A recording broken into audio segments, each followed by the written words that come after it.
بسم اللہ الرحمن الرحیم۔ حضرت ابو ہریرہ رضی اللہ تعالی عنہ سے روایت ہے، بخاری میں بھی ہے اور مسلم میں بھی، کہ رسول اللہ صلی اللہ علیہ وسلم نے فرمایا: اذا کان امراؤکم خیارکم، جب تمہارے حکمران ہیں، تمہارے ذمہ دار حضرات ہیں،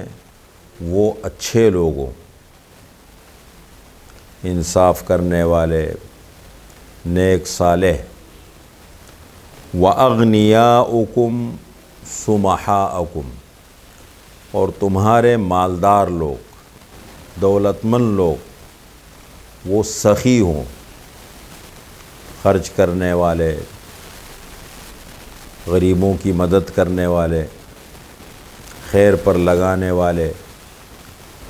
وَأُمُورُكُمْ شُورَى بَيْنَكُمْ، اور تمہارے معاملات آپس کے مشورے سے طے ہونے لگے۔ یہ تین قسم کے حالات، جب تمہارے ذمہ دار حضرات وہ نیک صالح لوگوں،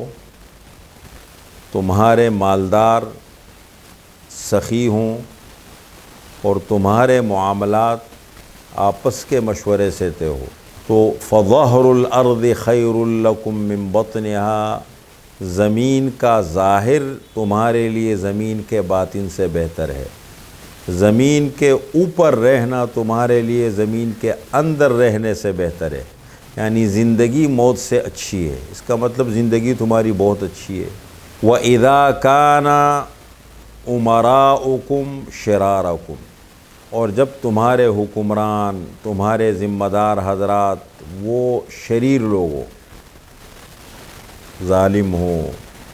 اللہ کے نافرمان ہوں، اختیارات کا غلط استعمال کرتے ہوں، عیاشیوں میں، لاپرواہیوں میں لگے ہوں، اپنی ذمہ داری کا احساس نہ ہو۔ وَأَغْنِيَاؤُكُمْ بُخَلَاءَكُمْ، اور تمہارا مالدار طبقہ، تمہارے دولت مند لوگ وہ بخیل بن جائے، تو مال اللہ نے دیا ہے اس میں سے اللہ کے حق ادا نہ کرے، معاشرے کا خیال نہ رکھے۔ وَأُمُورُكُمْ إِلَى نِسَائِكُمْ، اور تمہارے معاملات خواتین کے ہاتھوں میں چلے جائے، تمہارے جو معاملات ہیں وہ عورتوں کے ہاتھوں میں چلے جائے،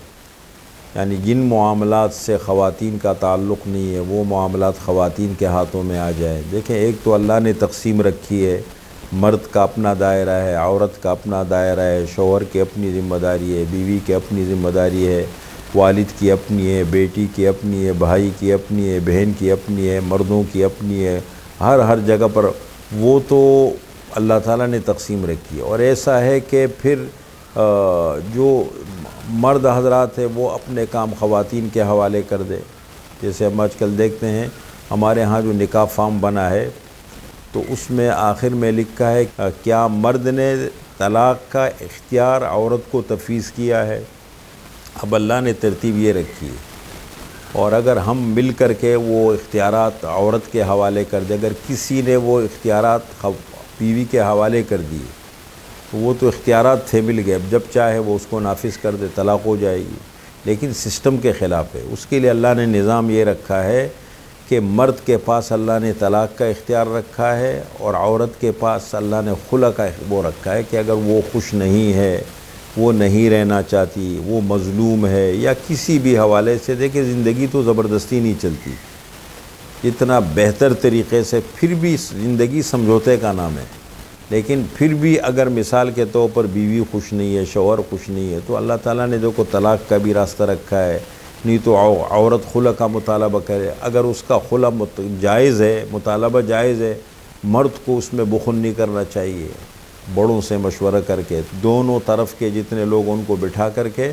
اور ان کو کہیں کہ بھائی دیکھو طے کر لو، یہ عورت نہیں رہنا چاہتی تو ٹھیک ہے، میرے پاس یہ اختیار ہے، میں دینے کو تیار ہوں، لیکن آپس کے مشورے سے اس کے لیے بھی طریقہ ہے۔ دیکھیں یہ سارے یہ جو باتیں بتائے، وَأُمُورُكُمْ شُورَى بَيْنَكُمْ، تمہارے معاملات آپس کے مشورے سے طے ہو۔ اب خاتون نہیں رہنا چاہتی، معاملہ خاندان، دونوں خاندانوں کی طرف منتقل کر دو، بڑوں کو بٹھاؤ، نہیں یہ کہ بڑے جو ہے نا وہ پارٹی بن جائے،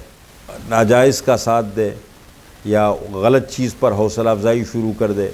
اس سے تو معاملات خراب ہوتے ہیں۔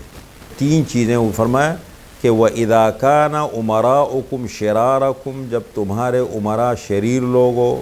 وَأَغْنِيَاؤُكُمْ بُخَلَاءَكُمْ، تمہارے مالدار لوگ بخیل بن جائے، وَأُمُورُكُمْ إِلَىٰ نِسَائِكُمْ، اور تمہارے معاملات خواتین کے ہاتھوں میں چلے جائے،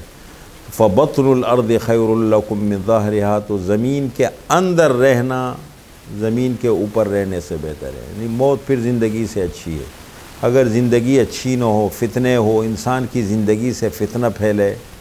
اور یا انسان خود فتنے کا شکار ہونے کا خطرہ ہو، تو اس سے بہتر تو یہ عافیت کے ساتھ، اللہ جہاں عافیت و اللہ وہاں رکھے۔ لیکن سب سے بڑی چیز تو یہ ہے کہ انبیاء کی تعلیم یہ ہے، یا انبیاء کا جو مشن ہے وہ یہ ہے کہ حالات کا مقابلہ کرے، لوگوں کی تربیت کرے، ماحول کا مقابلہ کرے۔ فرمایا کہ المؤمن الذي يخالط الناس ويصبر على أذاهم خير من المؤمن الذي لا يخالط الناس ولا يصبر على أذاهم، وہ مسلمان جو ماحول میں گھل مل جائے اور حالات کا مقابلہ کرے، برائی کا مقابلہ کرے، اس مسلمان سے بہتر ہے جو کٹ کے ایک جگہ کونے میں بیٹھ کر کے اللہ کی بندگی عبادت کرے اور اللہ کی نافرمانی ہوتی رہے۔ تو انبیاء کی سنت، انبیاء کا مشن اور انبیاء کا طریقہ تو یہ ہے کہ حالات کا مقابلہ کیا جائے، نہیں عن المنکر، حکمت کے ساتھ، محبت کے ساتھ، ہمت کے ساتھ۔ یہ اسلام کی روح ہے، اور اس امت کے 2 اعزاز ہیں۔ ایک تو یہ ہے وَكَذَلِكَ جَعَلْنَاكُمْ أُمَّةً وَسَطًا، ہم نے تمہیں معتدل امت بنایا، درمیانی امت، افراط تفریط سے پاک۔ اور دوسرا اعزاز ہے کنتم خیر امت اخرجت للناس تأمرون بالمعروف وتنہون عن المنکر، کہ تم ایک بہترین امت ہو جو لوگوں کے فائدے کے لیے نکالے گئے ہو، اچھائی کا حکم کرتے ہو، برائی سے منع کرتے ہو۔ تو یہ حدیث ہے رسول اللہ صلی اللہ علیہ وسلم کی، بڑی جامع حدیث ہے، معاشرے کے حوالے سے، آج کل کے حالات کے حوالے سے اگر ان امور پر ہم غور کریں جو کرنے کے کام ہے، جو نہ کرنے کے کام ہے، تو ہماری زندگی، ہمارا اجتماعی معاشرہ بہت اچھا بن جائے اس سے۔